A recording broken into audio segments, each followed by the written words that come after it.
Hey everybody, welcome back to Erik Bets Fights. Today we're going to do a quick recap of last night's UFC event. We're going to recap the fights and then also, of course, recap the bets that we had on those fights. The event was the one headlined by Rob Font and Jose Aldo.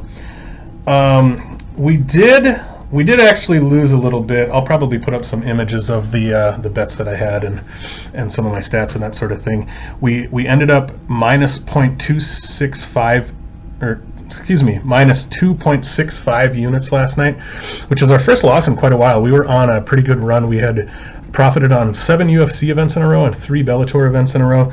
But those of you who follow me on Twitter and saw some of my other videos this past week, I was saying that I wasn't feeling as confident about the slate that I had, and I had a good feeling that our streak was about to come to an end. And it turned out I was right about that, but that's okay. Let's go ahead and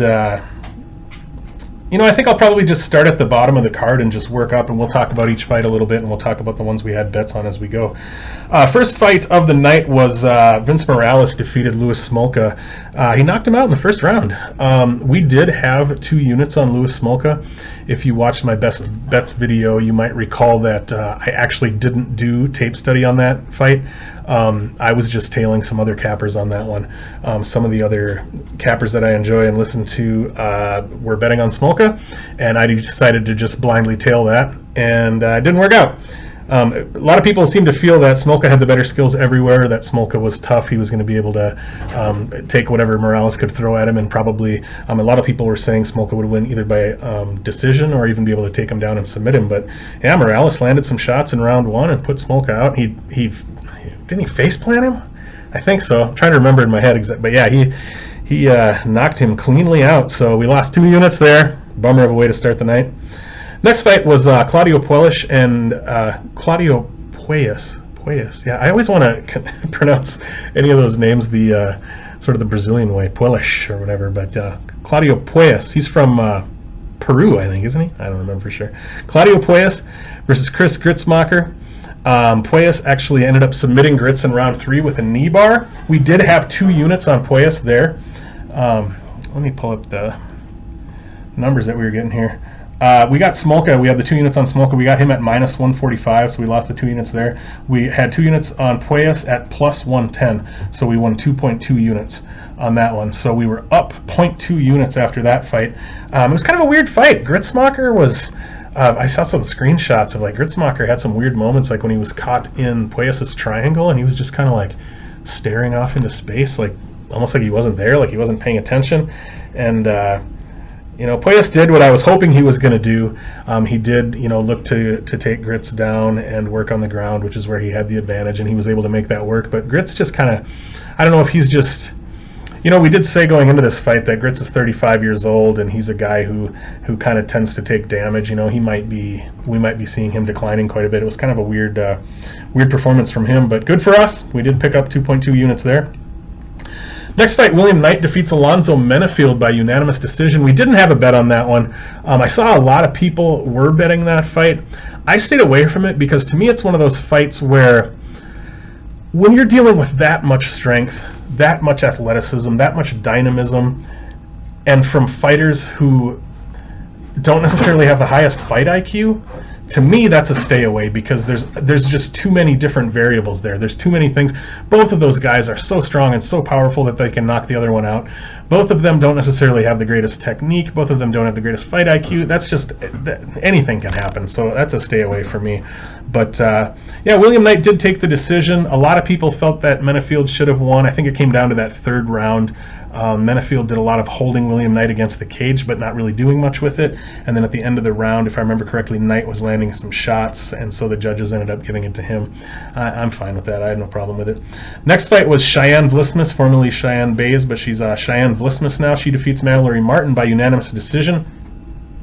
The very first bet I made on this card after doing tape study was Cheyenne Vlismas and Alex Moreno in a parlay. The odds on both of them ended up improving after that, so I got the parlay at decent numbers, but I could have gotten it at better numbers if I would have waited, but that's neither here nor there. Vlismas came through pretty handily, 30-27, 29-28, 29-28. I thought Vlismas looked great here.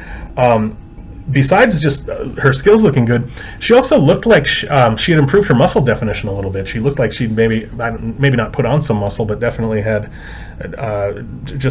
she looked more defined. She looked like she was in really great shape. And this fight brings me to something I wanted to talk about with my just sort of my approach to betting in general. One thing that I end up doing, my basic approach is I watch tape. I'm going to be doing that today for the next card. So I try to watch a lot of tape on Sunday, get done what I can, and then throughout the rest of the week I'm watching more. But I'm also listening to the podcasts I've been following for years. I mentioned some of them last time. Dogger Pass, MMA Lock of the Night, Die Hard MMA Podcast, the MMA Vivisection with Zane and Connor. I listen to all of those, and I respect those guys a lot. So I make my initial bets based on my reads from watching tape, and then I continue to watch tape, but also to listen to other cappers and their opinions, and then sometimes I make bets based on those things. And I ended up hearing on the Dogger Pass podcast a quote. It was an interview with Cheyenne Vlismas. She had COVID like maybe 2 weeks ago, and Cody on the Dogger Pass podcast mentioned an interview with Cheyenne Vlismas where she said, and I'm paraphrasing here, but she said something like, "Taking this fight is the craziest thing I've ever done. I'm sick. I can't breathe. I probably shouldn't be doing this," basically that kind of thing. And I already had Cheyenne Vlismas in a parlay. And so the day of the fights, so that's kind of my last process. Throughout the week, I may be adding bets based on what I'm learning. And then usually the day of the fights, I will kind of sit down and look at my bets, and I'll be like, okay, is there anything I'm missing? Is there anything I want to add? Is there any possible hedging I want to do here? And sometimes I don't always make the greatest choices there, so that's something, we got to live and learn. We're changing the process as we go here. But so at the last minute, maybe a few hours before the event started, I ended up sprinkling 0.25 units on Mallory Martin to win in round 3 at plus 2,000, because I thought, well, if Cheyenne is having trouble breathing still, and if Mallory Martin's a decent wrestler, we didn't really see her use it. I mean, we didn't even see her look to use it much, and even when she did, she didn't have much success. But I thought, if Cheyenne Vlismas is struggling with her breathing, if she fades as the fight goes on, Mallory Martin could get takedowns. If we see her really fading in round 3, maybe Mallory Martin could find a submission or find a ground and pound finish. Obviously, that didn't play out. So we lost the 0.25 units on that hedge on Mallory Martin, but the parlay that we had Cheyenne Vlismas in moved on because she did win. Next fight, Byron Barbarena versus Darian Weeks. I actually did. Brian Barbarena won by unanimous decision, 29-28 across the board. I actually missed some of this fight. My wife and I went out for dinner last night with her parents and some other people, and so I ended up missing pretty much all of the main card. I could kind of see the fights on the TV. I could kind of see the fights on the TV from where I was sitting in the restaurant, but then they turned the channel, so I couldn't see it anymore. But I was kind of getting ready to go when the Barbarena Weeks fight happened, so I didn't actually see the fight. I saw parts of it, but anyway, Brian Barbarena defeated Darian Weeks by unanimous decision. We didn't have a bet on that one. So moving on, Manel Kape versus Zhalgas Zhumagulov. Manel Kape won by TKO in round 1. I did bet Zhalgas Zhumagulov. I put 1 unit on him at plus 175 pretty early on, probably like a week or two ago or so.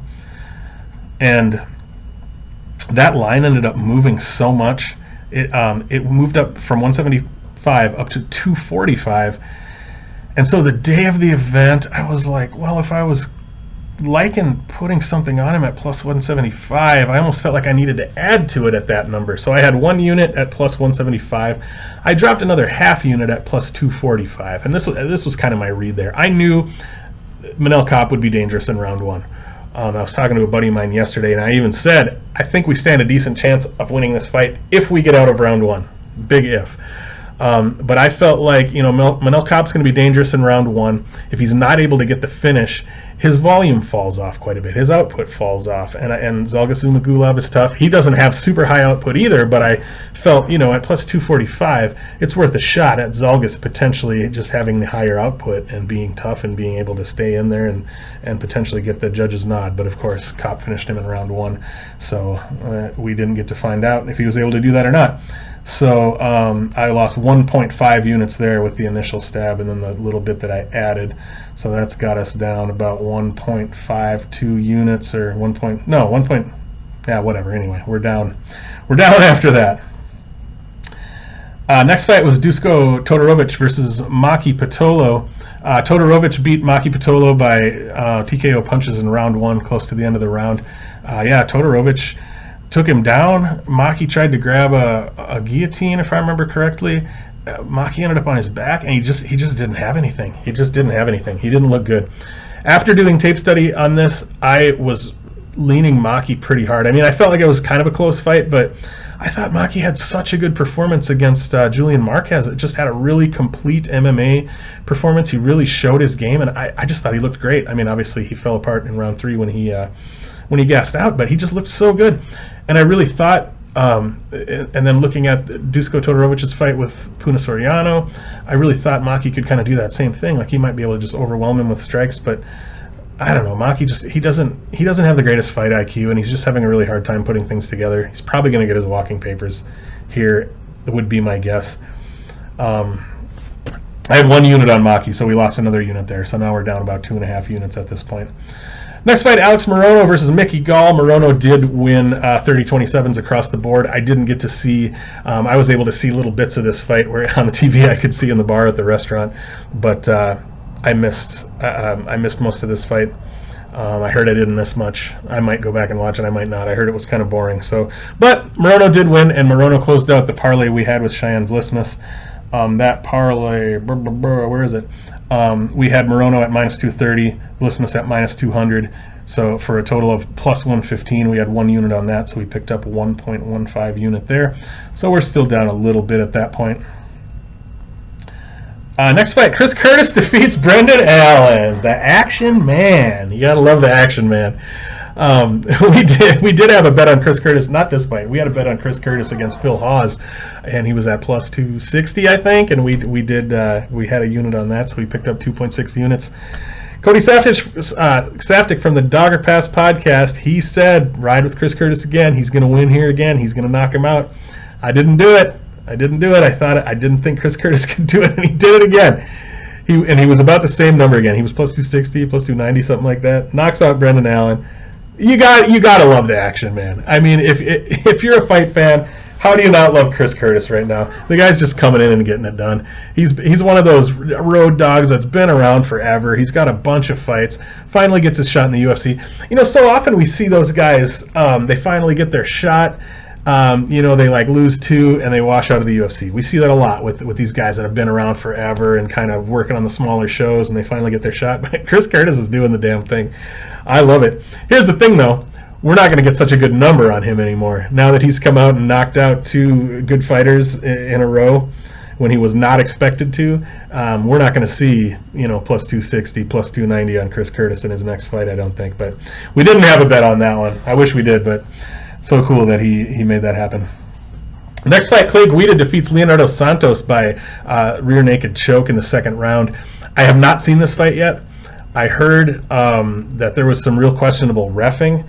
Clay Guida took a bunch of shots, I guess. I think it was in round 1, and the ref should have stopped it and didn't. I'm going to have to go back and watch that one. We didn't have a bet on that one, so no worries there. Next fight was the fight I was most excited about.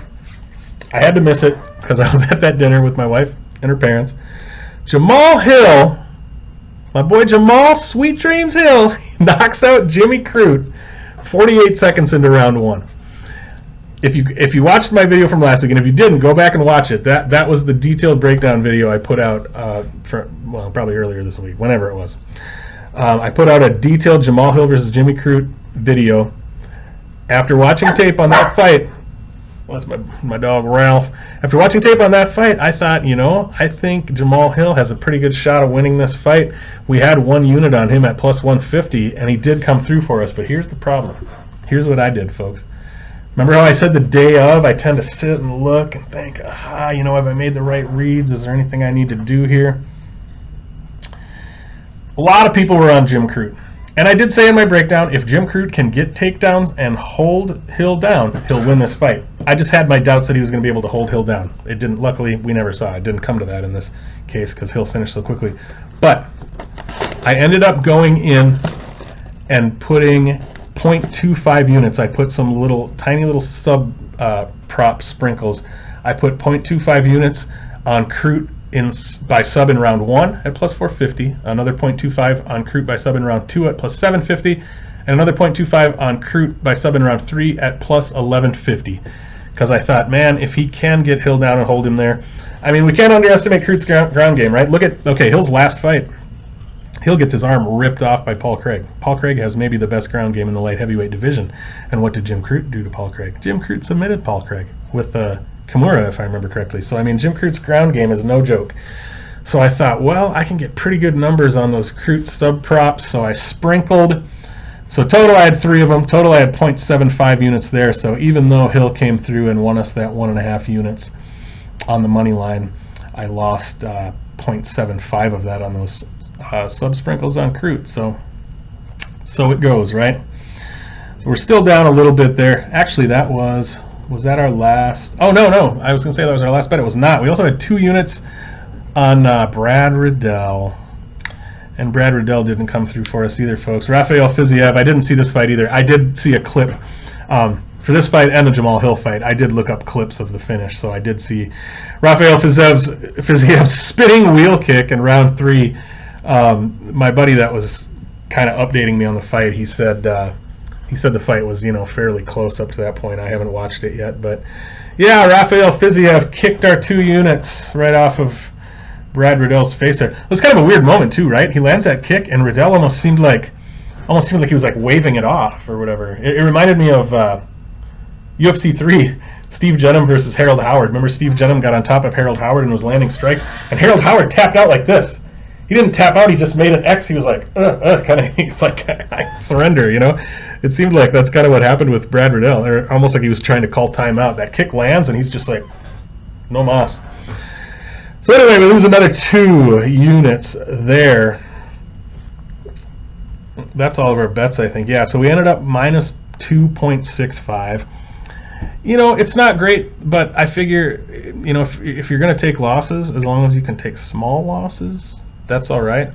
So overall, since we started tracking, and my tracking site is betmma.tips/erikblock, and I'll probably I'm going to put up an image on this video of that so that you can follow me there, check out my bets there. I post all my bets for free. I'm not selling bets or anything like that. I just, of course, comes with the caveat that I am not a professional gambler. I am not necessarily an expert. I'm just a guy who loves MMA and loves betting on MMA. That said, I've had really good success lately. Not on this card, obviously, but we started tracking our bets on betmma.tips in October 9th to be exact. And from October 9th until today, so a little less than 2 months, 2 months, we are up 40.03 units at an ROI of 33%. We were up like 42.6 units with an ROI of 39% yesterday, but of course we dropped a little bit with this event. But yeah, things are going well. I'm not disheartened. We're something like 13-5 on events since we've started. We've profited on 13 events, lost on 5 events. I'm putting the work in. I feel like we're going to continue to do well. Losses are going to happen, and I don't take them hard. I'm not too worried about it. We're going to move right on to the next one. I've already started research for the next card.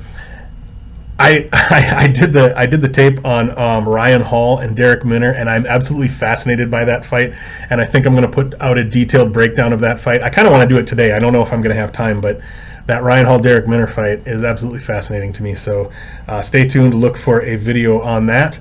Thanks for tuning in, folks. That's our recap of UFC Rob Font versus Jose Aldo. Check me out on Twitter at ErikBetsFights. Otherwise, check me out again at betmma.tips/erikblock. And then please like and subscribe right here on YouTube. Thanks so much for tuning in, folks. We'll be back with another video soon. Have a good one.